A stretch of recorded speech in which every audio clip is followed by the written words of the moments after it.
راديو إيرنا.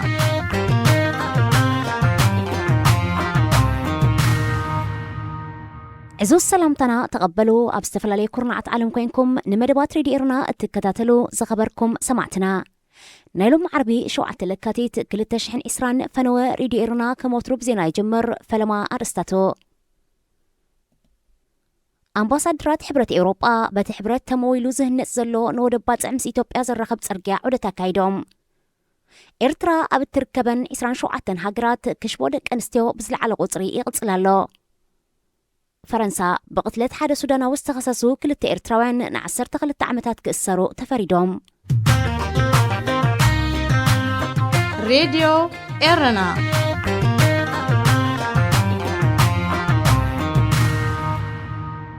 علة توزينا أمباسادرات هاجرات حبرة أوروبا أب إرترا بحبرة أوروبا تمويلو نزهنة زلو نودبات عمس إثيوبيا زرخب نايك قطران ترجع عودتا كايدوم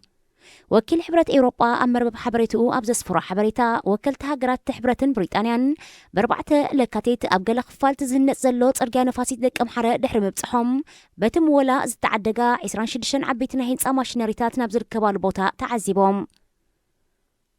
بمولا تحبرز تعدقا توسختينا هين ماشينريتات أبزمت زلو الحميازيا أنا بإرتراك أتوا مخاننون تحبرتا بتوسخي أجنزيبو ركب مرحتي إرتران إثيوبيان كم تصفى سلام تزوباز رأي حبرة أوروبا كابو دبات عنا بإثيوبيا زرقح ترجان مهنات 20 مليون يورو خمس لقسا زكريو انتخونا دحريون بوقع بزي تقلت أصاد 9 مليون يورو توسخ حجز مبركاتيو تعبيرو منقست إرترا بمولا حبرة أوروبا نزهن زلو ترجع بسم هاجرا وأقل قلوت نزحز من إسيات أمنات أنا يقول بيت مزمزة أو فيروم كم زلو حيالو أبلات حبرة تتابق تصب أو مسلات يوقصو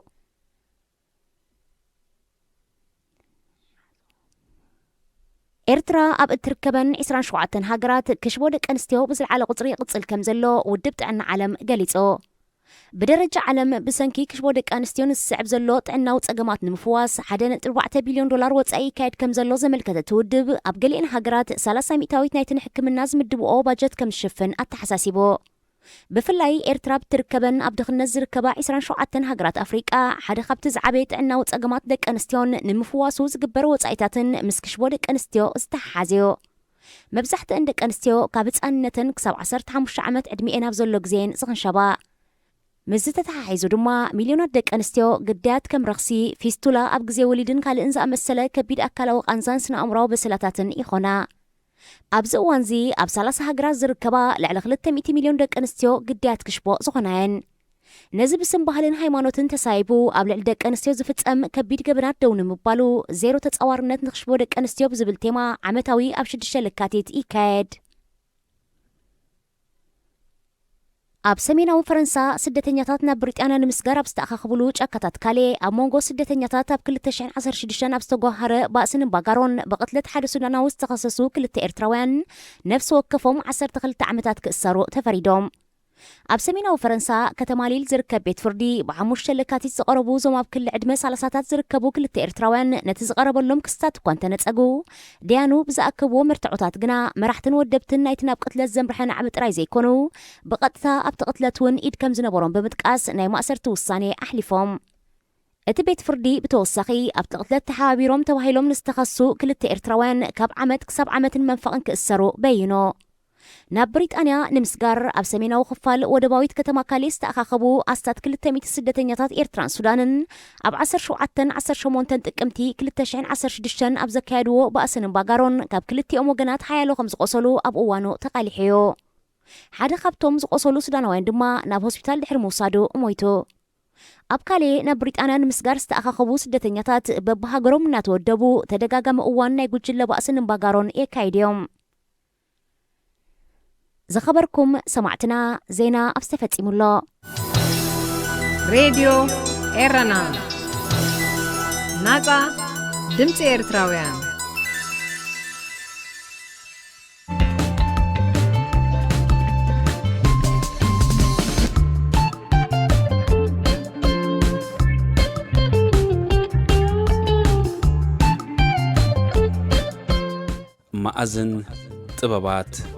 مأذن طبابات وتر عربي أبرادي إيرنا مأذن طبابات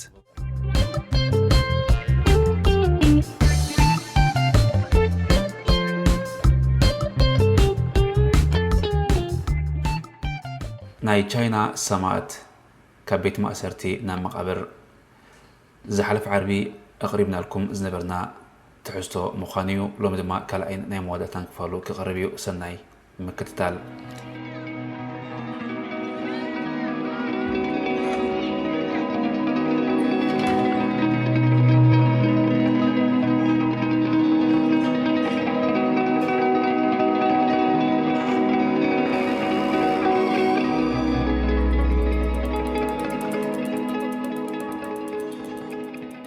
ማሕበራዊ ስነ ስርዓት ዝኸፋፍል ኣተሓሳስባ በቲንካ ብምባል ንሰለስተ ዓመታት ተኣስረ። ብዝተፈላለዩ ምኽንያታት ናይ ገዛ እስር ኮይኑ ኣሕሊፍዎ እዩ። ንኣብነት ኣብቲ ኣድማ ናይ ተማሃሮ ኢድ ኣለዎ ዝተባህለ እሞ ድሓር ካብ ስልጣኑ ዝተባረረ ናይቲ ኮሙኒስታዊ ውድብ ጸሓፍን ቀዳማይ ሚኒስተርን ዝነበረ ዚያው ዚያንግ ምስ ሞተ ካብ ገዝኡ ከይወፅእ ተኣዘዘ። ኣብቲ ስነ ስርዓት ቀብሪ ናይ ዚያው ስብእና ዘጉልሕ ምንቅስቓስ ከይካየድ ብምሕሳብ ይኹም ተገይሩ። ኣብ እምባገነናዊ ናይ ፖለቲካ ስርዓት ከም ዝኣነ ዝገብሮ ዲሞክራሲ ምስባኽ ኣብ ዝኾነ ግዜ ናብ እስር ቤት ከም ዝውርውር ፍሉጥ እዩ። እዚ ብዙሕ ኣይተሓሳስበንን። ምእሳርን ምግራፍን ዘተሓሳስበኒ ነይሩ እንተዝኸውን ን19 ዓመታት ከምዚ ዓይነት ስራሕ እናስራሕኩ ኣይመቐጸልኩን። እቲ ዘፍርሓኒ ኣብ ስድራ ቤተይ ዝወርድ ምንግልታዕ እዩ። ትኽክለኛነት ናይ ዝሰርሖ ስራሕ ኣየጠራጥረንን። ዝፍጽሞን ዝተዳለኹሉን ሓደጋታት ንፊት ምቅላስ እዩ። ሊዩ ሽያቦን ካልኦት 300 ዝኾኑ ጸሓፍትን ቻርተር 8 ዝብል ማኒፌስቶ ተፈራረሙ። 10,000 ናይ ዝኾኑ ፍሉጣት ሰባት ናይ ድጋፍ ፌርማ እውን ተወሰኽዎ። ቻርተር 8 ዝተባህለ ማኒፌስቶ ኣብ ቻይና ናይ ምዝራብ መሰል ክህሉ፣ ኣተሓሕዛ ሰብኣዊ መሰላት ንኽመሓየሽ፣ ዲሞክራሲያዊ ምርጫ ንኽካየድ፣ ናይ መንግስቲ ናይ ንግዲ ማሕበራት ትካላት ናብ ግሊ ክዘዋወሩን ናይ ቁጠባ ናጽነት ክሰፍንን ይሓትት። እቲ ማኒፌስቶ ብምኽንያት መዓልቲ ሰብኣዊ መሰላት መበል 3 ዓመቱ ኣብ ዘኽብረሉ ግዜ ንኽዝርጋሕ ተወሰነ። ኮይኑ ግን ማኒፌስቶ ክዝርጋሕ 2 መዓልቲ ምስ ተረፎ ፖሊስ ንዶክተር ሊዩ ሽያቦ ወሲዶም ኣሰርዎ። ሊዩ ሽያቦ ሃገር ንምብታንን ሰበስልጣናት ንምውጋድን ፈቲኑ ብምባል ዓቃቢ ሕጊ ከሰሶ። ሽያቦ ድማ ቻይና ብስርዓት ናብ ዕብየት ተኸደሉ መንገዲ ብምቕያስ ብኣማራጺታት ምርኣይ እምበር ገበና ኣይኮነን፣ ተቃውሞን ሃገር ምብታንን ይፈላለዩ ኢሉ ተኸራኸረ። ኮይኑ ግን ኣይተመዝገበሉን። ኣብ ግዜ ክርክር በዓልቲ ቤቱ ኮነ ዲፕሎማሰኛታት ከይረኽብዎ ክኽልከሉ ቀንዮም። ውሳኔ ኣብ ዝወሃበሉ መዓልቲ በዓልቲ ቤቱ ጥራይ ክትርከብ ተፈቕደላ። ፍርዲ ድማ ብኸምዚ ተዓጽወ። ዶክተር ሊዩ ሽያቦ 11 ዓመት ጽኑዕ ማእሰርትን ን2 ዓመት ካብ ዝኾነ ናይ ፖለቲካ ተሳትፎ ክእገድን ተወሰነ። ምስ ዝኾነ ይኹን ሰብ ጽልኢ ኮነ ግርጭት የብለይን። ካብ ዝኣሰሩኒ ዝሰለዩኒ ዝመርመሩኒ ፖሊስ ዋላ ሓደ ጸላኢ የብለይን። ዝመጎተኒ ዓቃቢ ሕጊ ዝፈረደኒ ዳኛ ጸላእተይ ኣይኮኑን። ጽልኢ ንብልሒ ኣእምሮ ወዲ ሰብ የደንዝዝ፣ ናይ ጽልኢ መንፈስ ሃገራዊ መንፈስ ይብርዝ፣ ማሕበረሰባዊ ትዕግስትን ሰብኣውነትን የጥፍእ፣ ሃገር ናብ ዲሞክራስን ናጽነትን ትገብሮ ጉዕዞ ይዕንቅፍ። ከም ቻይናዊ ዜጋ ማሕበራዊ ሓላፍነተይ ንምውፃእ ሕገ መንግስታዊ ዝኾነ ሓሳብ ነጻነት ናይ ምግላጽ መሰል ብምሕታተይ ገበን ኣይስምዓንን፣ እንተተኸሰስኩሉ እውን ኣይሓፍረሉን ይብል። ብምእሳር ሊዩ ሽያቦ ኣብ ዝተፈላለዩ ሃገራት ዘለዉ ቻይናውያን ተቃውሞኦም ብሰፊሕ ገለጹ። ሕቡራት መንግስታት ዓለምን ናይ ምዕራባውያን ሃገራት መራሕትን ዶክተር ሊዩ ብዘይ ዝኾነ ቅድመ ኩነት ክፍታሕ ንመንግስቲ ቻይና ኣተሓሳሰቡ። በዓል ሳልማን ሩሽዲ ከይተረፈ ዘለዎም ናይ ፍሉጣት ጸሓፍቲ ኮሚቴ ብርዒ ዝተሰምየ ማሕበር ደረስቲ ሽያቦ ክፍትሑ ኣተሓሳሰቡ። ቻይና ግን ገበን ፈጺሙ ብመሰረት ሕጊ መንግስቲ ሃገር ዝተኣስረ ገበነኛ ስለ ዝኾነ ኣይትምጽኡኒ ኣይተጽሙኒ ብዝዓይነቱ መልሲ ሃበት። ኣብ ከምዚ ኩነታት ከለዉ ናይ ኖቤል ናይ ሰላም ሽልማት ኮሚቴ ዶክተር ሊዩ ሽያቦ ሰብኣዊ መሰል ንምስፋን ዝገበሮ ቃልሲ ንመሰል ደቂ ኣንስትዮ ዝረኣይዎ ኣስተዋጽኦ ተዓዋት ገይሩ መረጾ። ናይ ሰላም ኖቤል ሽልማት ዝህብ ኮሚቴ ናይ 2010 ኖቤል ሽልማት ኣብ ቻይና መሰረታዊ ሰብኣዊ መሰላት ንኽኽበር ሰላማዊ ቃልሲ ዘካየደ ዶክተር ሊዩ ሽያቦ ክወሃብ ወሲኑ።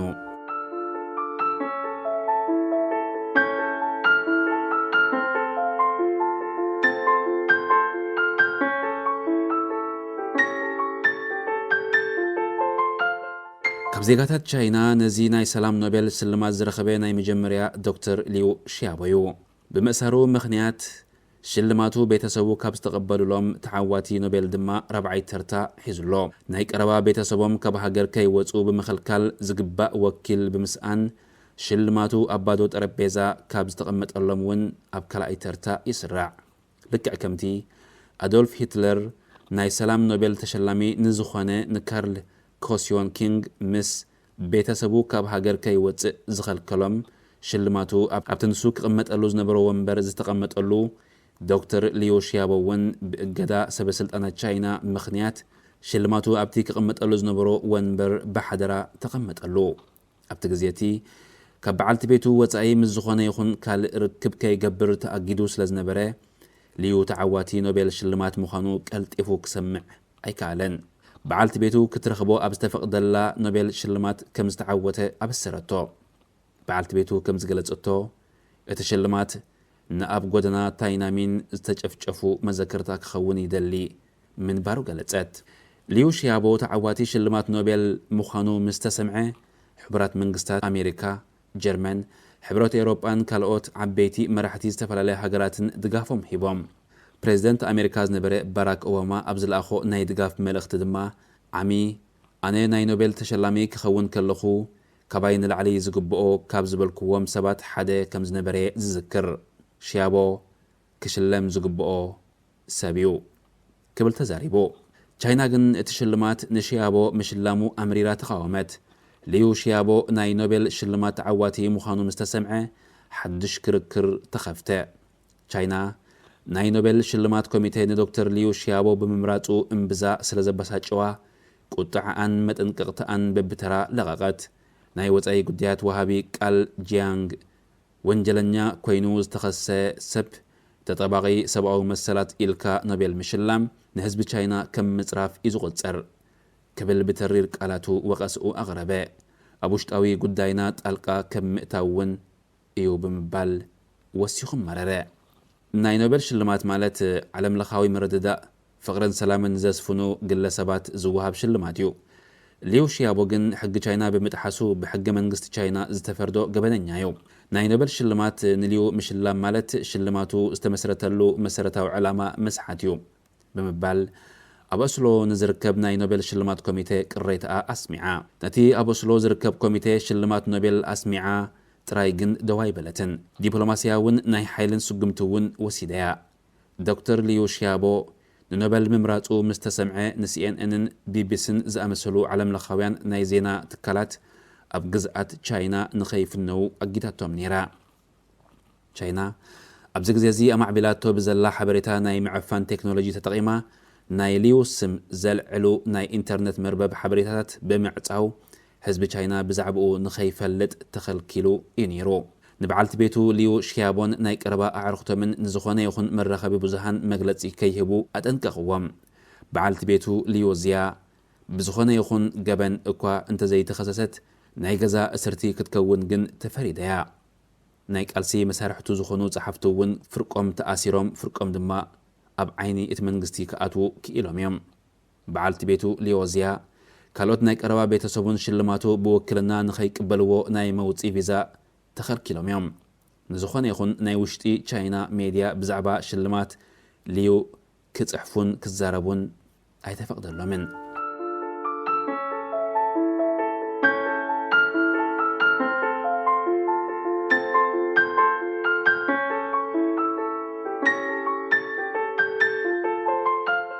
ቻይና ኣብ ውሽጢ ሃገር ምቁፅጻር ብምሕያል ብኻልእ መዳይ ድማ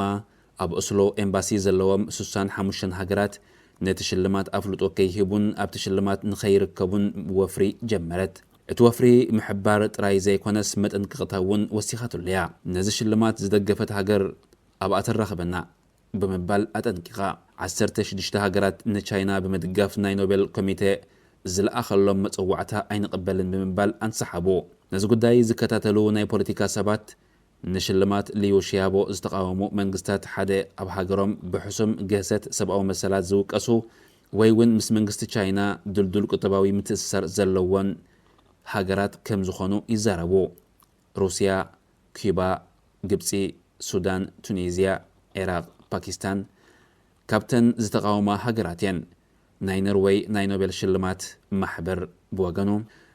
ውሳኔ ቻይና ዝሕዝን እዩ ብምባል ተቃውሞኦም ውድቅ ገበሮ ናይቲ ኮሚቴ ዋና ጸሓፊ ንቅሬታ ቻይና ኣብ ዝሃብዎ መልሲ ብቻይና ከምዚ ዓይነት ውሳኔ ብምውሳዱ ብጣዕሚ ንሓዘን ከምዘይ ገረመና ግን ክዛረብ እደሊ ነዚ ኮሚቴ መንግስቲ ክውግዶ ኣይክእልን እዩ ከምዚ ዓይነት ዓቕምን ድሌትን እውን የብሉን ንሕና ናይ ዝኾነ ይኹን ትእዛዝ ዘይንቕበል ናፃ ዝኾንና 5 ኣባላት ኢና ክብል ተዛረበ ዓለም ለኸ ናይ ፕረስ ትካላት ንቻይና እምብዛ ኣዋረድዋ ኣብ ሊዩ ሺያቦ ዝፈጸመቶ ግፍዒ ኸይኣክል ንኸይሽለም ዝወሰደቶ ስጉምቲ ብጣዕሚ ዘሕፍር ክብሉ ወቐስዋ ኣብ ኦስሎ ካብ ዝቕመጡ መፀዋዕታ ካብ ዝተገብረሎም 65 ኤምባሲታት ናይ 44 ሃገራት ኣብቲ ስነ ስርዓት ተሳተፉ ቻይና ሽሕኳ ሰፊሕ ወፍሪ እንተ ኣካየደት ናይ ቀረባ ቤተሰብ ልዩ ናይ መውፂ ቪዛ እንተኸልከለት እቲ ሽልማት ኣብ ዕለቱን ሰዓቱን ብድሙቕ ስነ ስርዓት ተኻይደ እቲ ሽልማት ዝቕበል ናይ ቀረባ ቤተሰብ ስለ ዘይተረኽበ እቲ ዝቕመጠሉ ዝነበረ ንተሸላሚ ዝተዳለወ ወንበር ጥሩሕ ኾነ ኣብቲ ስነ ስርዓት ናይ ኖርዌይ ንጉስን ንግስትን ተረኺቦም ናይ ትበዓል ክብርን ሞገስን ከም ዝረክብ ገበርዎ ኣምባሳደራትን ፍሉጣት ሰባትን ኣብቲ ዝተረኽብሉ ብመደረ ኣብ ወንበር ኖቤል ኮሚቴ እቲ ፕሮግራም ተጀመረ ተዓዋቲ ኖቤል ኣብዚ ፕሮግራም ብዘይ ምስታፉ ብጣዕሚ ሓዘን ይስማዓና ካብ ሰብ ተፈልዩ ኣብ ምብራቕ ቻይና ተኣሲሩሎ በዓልቲ ቤቱ ኮነ ካልእ ናይ ቀረባ ቤተሰቡ ክርከቡ ስለ ዘይከኣሉ ሎሚ ንዶክተር ሊዩ ሺያቦ መዳልያን ዲፕሎማን ክቕበል ኣይከኣለን ካብ ዝቐፂሉ ኣብ ወንበርቲ ኮሚቴ ብቐጠልያ መንዲል ዝተለበደ ማዳልያን 1 ሚልዮን ፓውንድ ዝሓዘ መረጋገፅን ኣብቲ ዝተዳለወ መንበር ብኽብሪ ኣቐመጦ ዝምልከቶም ዓበይቲ ሽማምንቲ ምስቲ ኣብ ጥራሕ ወንበር ዝተቐመጠ ሽልማት ሊዩ ሺያቦ ስእሊ ተሳእሉ ኣቐዲሙ ካብ ዝፀሓፎም ጽሑፋት ተነበበ ዶክተር ሊዩ ሺያቦ ብኸምዚ ዓይነት ክብሪ ዘለዎ ስነ ስርዓት እቲ ሽልማት ምክያዱ ኣይፈለጠን ኣይኮነን ንሱ ኣብ እስር ቤት ኮይኑ ዝኾነ ይኹን ነዝወረ ዝሰምዐ ቻይናዊ ደስትኡ ከይገልጽ ተኣጊድዩ ዝዓበየ ነገር ግን ብጽቡቕ ስራሕ ምፍላጥ እዩ ሂትለር ሓሊፍዩ ናይ ካርል ቮንስ ስምን ተግባራትን ግን ክሳብ ሕጂ ብጽቡቕ ይዝለዓል ናይ ሕጂ ናይ ቻይና ሰበስልጣናት እውን ክሓልፍዮም ዶክተር ሊዩ ሺያቦ ግን ንዝመጽእ ተኸታታሊ ወለዶ ብጽቡቕ መልዓሉ ክቕጥል እዩ ዘመን ኩሉ ግዜ ናይ ባዕላ ክፉእን ጽቡቕን እያ ተፍሪ ንህዝቢ መስዋዕቲ ዝኸውን ንህዝቢ መስዋዕቲ ዝገብር ብሓድያ ተፈጥሮ ከምዚያ ነዚ ጽሑፍ ተርጊሙ ዝለኣኸልና ኤፍቲ እንዳመስገና ዝመጽእ ዓርቢ ብኻልእ ትሕዝቶ ክሳብ ንራኸብ ሰሰናይ እናተመንኹ ዝፋነወኩም ኣዳላውን ኣቕራብን ሽሻይ ገብረሃንስ እየ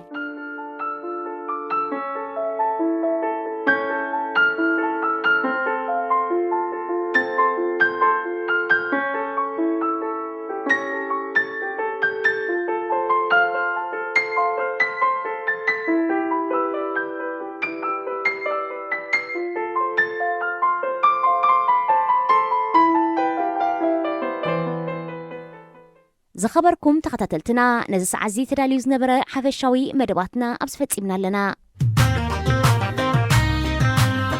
راديو إيرنا